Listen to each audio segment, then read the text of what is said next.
uScott Shem hayi beninzi into bezinge izinto awufike ngexesha elingekho right tu because 2 years in a row awinanga i-rugby championship.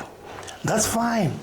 I-coach will need a chance to build. And la team as New Zealand is not used to that. Nanzo ingxaki. Mhlawumbi once bangangayini for unyaka oyi-1 but 2 years in a row for Ndini.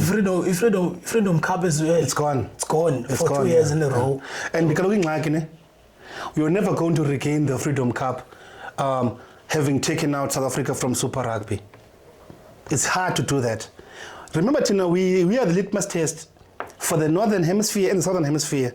We are up in the middle of them. Do you see what I'm saying?